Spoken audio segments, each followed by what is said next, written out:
बिस्मिल्लाहिर्रहमानिर्रहीम। दोस्तों, इस वक्त पूरी दुनिया में बारिशों का सिलसिला जारी है। मदीना और मक्का जैसे मुक़द्दस शहर भी इस तूफ़ानी बारिशों से महफूज नहीं। दुबई, ओमान, सऊदी अरब में इस कदर बारिशें हुई जिसने मुसलमानों को हिलाकर रख दिया। इस बारिश में मदीना की एक लड़की के साथ ऐसा मुजज़ा हुआ जिसको देखकर लोगों के ईमान में इजाफा हो गया। लोग अल्लाह अल्लाह पुकार उठे। दोस्तों, बारिश अल्लाह ताला की तरफ से रहमत भी है और अगर ज़्यादा बरस जाए तो ये जहमत भी बन जाती है। ये अल्लाह ताला की तरफ से करम है जिसने हर चीज़ को कंट्रोल कर रखा है। अगर वो बारिश को कंट्रोल ना करे तो पूरी रूह ज़मीन पानी से भर जाए। अगर वो हवा को मुकर्रर हद से बढ़ने न दे तो पहाड़ रुई की तरह उड़ने लगें।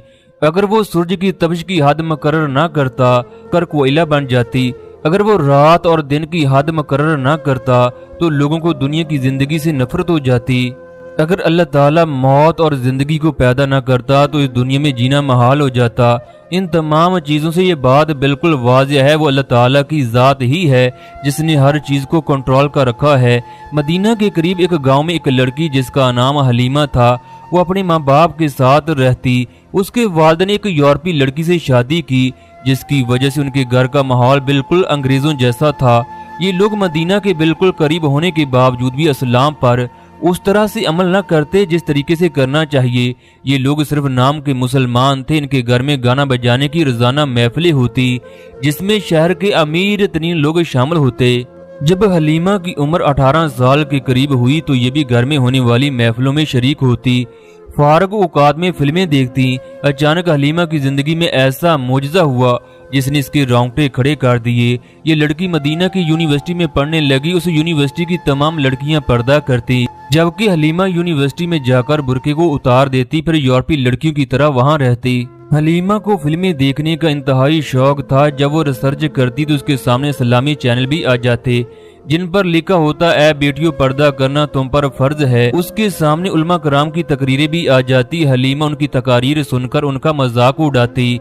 तरह तरह के अलकाब से उनको नवाजना उसका मामूल बन चुका था। वो अपनी सहेलियों से कहती दीन के मामले पर सख्ती कहाँ है, कहाँ लिखा है कि नकाब फर्ज है। आस्ता आस्ता हलीमा ने उन तकारीर को सुनना छोड़ दिया जिसके ऊपर पर्दे के बारे में लिखा होता, लेकिन इसके बाद कोई ना कोई ऐसा मौजू आ जाता जिसको ना सुनते हुए भी उसे सुनना पड़ता। हलीमा की सहेलियां दलाइल के साथ उसे पर्दे के बारे में बात करती। फिर एक दिन ऐसा भी आया जब उसे अपनी सहेलियों की बातें अच्छी लगने लगीं। उसकी सहेली ने उसे एक किताब दी जिसका नाम औरत और हिजाब था। जब हलीमा ने उस किताब को पढ़ना शुरू किया तो उसके दिलो दिमाग के दरवाजे खुलना शुरू हो गए। वो जैसे जैसे किताब को पढ़ती गई उसने उसे लाजवाब कर दिया। एक दिन हलीमा पर्दे के बारे में बताने के लिए अपनी माँ के पास गई। उन्हें कहने लगी, मैं अल्लाह उसके रसूल के हुक्म पर अमल करते हुए पर्दे को अपने ऊपर लाजम करना चाहती हूँ। जैसे ही हलीमा की वालिदा ने पर्दे के बारे में सुना तो उसका चेहरा गुस्से से लाल सुर्ख हो गया। वो कहने लगी, मेरी बेटी, क्या तुम पागल हो चुकी हो? तुम्हारे पर्दे को देखकर लोग तुम्हें क्या कहेंगे? अपने फैसले से इसी वक्त पीछे हट जाओ। हलीमा ने अपने वालिदा को दलाइल से समझाने की कोशिश की मगर उसकी वालिदा कोई बात सुनने के लिए तैयार न थी। चनाचा हलीमा वालिदा की ये बात सुनकर कमरे में चली गई। इसके बाद हलीमा ने अपने वालिद के पास जाने का फैसला कर लिया।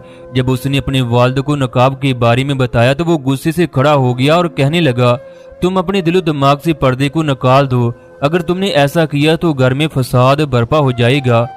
वालिद का जवाब सुनकर हलीमा इंतहाई परेशान हुई क्योंकि उसे पूरा यकीन था उसके वालिद मदीना के करीब होने की वजह से उसकी हमायत करेंगे, मगर वालिद के सख्त रद्द अमल ने उसे मायूस कर दिया। इसके बाद हलीमा अपने कमरे में जाकर रोने लगी।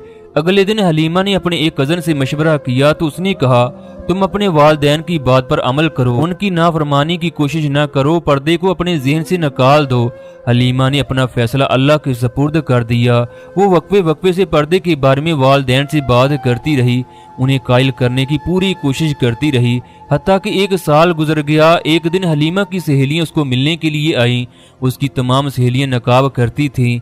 हलीमा ने अपनी सहेलियों को बता रखा था कि उसके वालिदैन नकाब पहनने के मामले में इंतहाई सख्त हैं, वो पर्दे को अच्छा नहीं समझते। उनका कहना है कि अगर उसने पर्दा करने की कोशिश भी की तो उसे यूनिवर्सिटी से निकाल लिया जाएगा। उसने अपनी सहेलियों को बताया, मेरे वालिदैन जिस दिन मुझे पर्दे की इजाजत देंगे तो मैं उस दिन पर्दा जरूर करूंगी। इसके साथ ही उसने अपने छोटे से बैग से पर्दे का कपड़ा निकाल कर दिखाया। हलीमा की सहेलियों ने उसे मशवरा दिया वो यूनिवर्सिटी के हॉस्टल में रहना शुरू कर दे। अब हलीमा यूनिवर्सिटी के हॉस्टल में रहने लगी। अब उसने बकायदा पर्दा करना शुरू कर दिया, 5 वक्त की नमाज अदा करना शुरू कर दी। जब माँ को इस बात का पता चला उसने फोन करके कहा, अगर तुमने पर्दा करना ना छोड़ा तो मैं तुम्हारी यूनिवर्सिटी में आकर तुम्हारे सर से कपड़ा उतारूंगी। बाप ने कतई ताल्लुक कर दिया। 3 महीने के बाद बाप ने हलीमा को घर बुलाया। चनाचा हलीमा 3 महीने के बाद जब बाप के घर पहुंची तो बाप के गले से मिलकर खूब रोई। इसके बाद दोनों बातें करने लगे। इतने में हलीमा ने टीवी का बटन दबाकर टीवी को ऑन किया तो मिस्र के एक आलम का बयान जारी था जिसमें उसने दिल दहला देने वाली बातें की। उन्होंने कहा, मेरी बहन तुम्हें पर्दा करने की वजह से सताया जा रहा है, तुम्हें पर्दा छोड़ने के लिए मजबूर किया जा रहा है। तुम दीन का इल्म सीखना चाहती हो मगर तुम्हारे घर वाले इसको अच्छा नहीं समझते। तुम्हारे दिल में अल्लाह का खौफ है, इस खौफ को हमेशा बरकरार रखना। तुम्हें पर्दे की वजह से बेपनाह मुश्किलात का सामना भी करना पड़ता होगा। मेरी बेटी, अल्लाह के साथ ताल्लुक कायम कर लो। ये दुनिया चंद रोज़ा है, अल्लाह के यहाँ हमें हर चीज़ का हिसाब देना होगा। अगर तुम पर्दा करने पर राजी हो तो इसको मत छोड़ना, अपने ईमान को मजबूत करो। हलीमा इंतहाई हैरान हुई कि जो कुछ मेरे साथ हो रहा है वही ये आलम बता रहा है। हलीमा के वालिद आलिम दीन की बातें सुनकर इंतहाई परेशान हो गए। एक दिन हलीमा के वालिद ऑफिस से जा रहे थे कि उनकी कार का एक्सीडेंट हुआ जिसकी वजह से वो जख्मी हो गए। चनाचा जब हलीमा को पता चला तो वो दौड़ती हुई अपने वालिद के पास पहुंची। बाप अपने आखिरी वक्त में बेटी से माफ़ी मांगने लगा कि मैंने तुम्हें पर्दे से रोका, मुझसे बहुत बड़ा गुनाह हो गया। हलीमा को इस बात की खुशी थी कि आखिरी वक्त में उसका वालिद सही रास्ते पर आ गया। चनाचा हलीमा के वालिद का इंतकाल हो गया, उसे मकामी कब्रिस्तान में दफन कर दिया गया। हलीमा की वालिदा को कोई परवाह नहीं थी कि उसका शौहर इस दुनिया से रुखसत हो गया। उसकी वालिदा का दीन असईद था, लिहाजा वो अपने दीन को छोड़ने के लिए किसी भी सूरत तैयार न थी। उसकी वालिदा उससे खफा रहने लगी। चनाचा वो उसे छोड़कर वापस फ्रांस चली गई। अब हलीमा घर में अकेली रहने लगी। वो अल्लाह की खूब इबादत करती। 2 अप्रैल को मदीना में सैलाब आया। वो उस वक्त यूनिवर्सिटी जा रही थी।